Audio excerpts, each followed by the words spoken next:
Bismillahirrahmanirrahim. Assalamualaikum warahmatullahi wabarakatuh. Alhamdulillahi ala isani wa syukrullahu ala taufiqih wa amtinani wa ashhadu an la ilaha illallah wahdahu la syarikalahu ta'ziman lisani wa ashhadu anna Muhammadan abduhu wa rasuluhu da ila ridwani. Allahumma sholli alaihi wa ala alihi wa sahbihi wa ikhwani. Rekan-rekanku sekalian yang dirahmati Allah Subhanahu wa taala, pada kesempatan kali ini saya akan mengajak rekan-rekan untuk bagaimana caranya kita mengetahui apakah di dalam tubuh kita terdapat gangguan sihir ataupun gangguan dari bangsa jin. Tentunya jikalau saya langsung praktekkan di video kali ini, tentunya akan memakan durasi yang cukup panjang.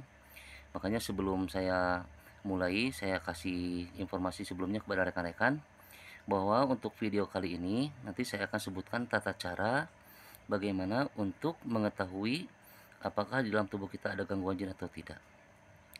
Yang pertama, rekan-rekan silahkan untuk mengambil air wudhu terlebih dahulu ya. Sebetulnya ini bukan suatu hal yang mutlak, akan tetapi alangkah baiknya jika rekan-rekan ketika melakukan ruqyah mandiri ataupun ruqyah oleh orang lain, itu sebaiknya dalam keadaan suci, artinya memiliki wudhu ya. Kemudian yang kedua, silahkan rekan-rekan nanti siapkan segelas air ya, untuk sama-sama nanti kita berdoa kepada Allah, dan kita menjadikan air ini sebagai sebab untuk menghancurkan pengaruh-pengaruh buruk yang ada dalam tubuh kita ya.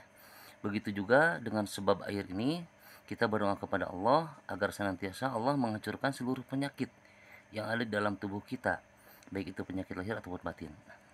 Kemudian yang kedua, nanti rekan-rekan juga menyiapkan kantong kresek ya.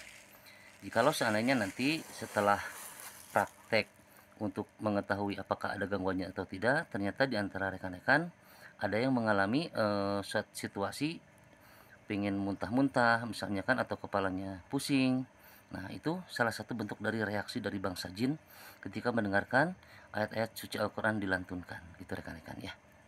Jadi untuk prakteknya nanti insya Allah saya akan buatkan dalam video terpisah, karena jikalau saya gabungkan dalam video kali ini tentunya akan memakan durasi yang cukup panjang ya. Nah, nanti prakteknya kita akan sama-sama membacakan surat Al-Ikhlas ya, kemudian ditiupkan ke air, lalu saya akan memandu rekan-rekan untuk berdoa sama-sama kepada Allah. Kemudian selesai surat Al-Ikhlas, kita akan membacakan surat Al-Falaq, lalu tiupkan ke air, lalu kita sama-sama berdoa lagi kepada Allah. Nanti akan saya pandu insya Allah. Kemudian yang ketiga, rekan-rekan membaca surat An-Nas, tiupkan lagi ke air, kemudian nanti akan saya pandu, kita sama-sama berdoa kepada Allah.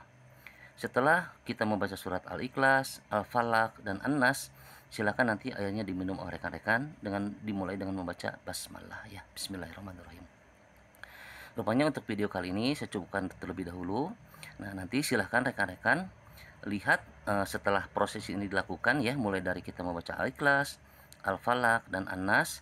Nanti rekan-rekan silahkan dengarkan ayat-ayat Al-Quran yang akan saya bacakan.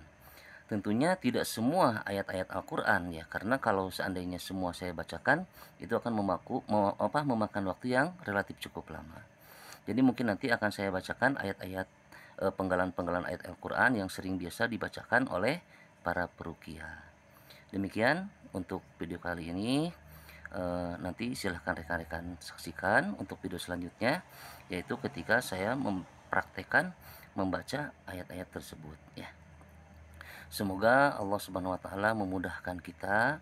Dan sebelum video ini saya tutup, saya ingatkan kembali kepada rekan-rekan, keberhasilan dari ruqyah itu bergantung kepada keyakinan sejauh mana kita yakin kepada Al-Quran bahwa Al-Quran itu menyembuhkan gitu. Karena di dalam Al-Quran sendiri Allah berfirman, a'udzubillahi minasyaitonirrajim, wa nunazzilu minal qur'ani ma huwa syifaa'un wa rahmatul lil mu'minin. Dan sesungguhnya Allah itu menurunkan di dalam Al-Quran yang dimana di dalamnya terdapat syifa, penyembuh atau obat, dan rahmat bagi orang-orang yang beriman. Wala yazidul zalimina illa khasara. Dan bagi orang-orang yang zalim itu hanya akan menambahkan kesesatan kepada mereka. Artinya, jikalau kita ingin mendapatkan kesembuhan total, tentu saja kita harus meyakini bahwasanya Allah akan menyembuhkan saya dengan sebab ayat-ayat Al-Quran ini gitu. Jadi kesembuhan itu sejauh mana keyakinan kita kepada Allah, ketawakalan kita kepada Allah ketika kita menjalani proses ruqyah. Demikian rekan-rekan, nanti silahkan disaksikan video selanjutnya. Saya tutup, subhanakallahumma wa bihamdika, asyhadu an la ilaha illa anta, astaghfiruka wa atubu ilaik. Assalamualaikum warahmatullahi wabarakatuh.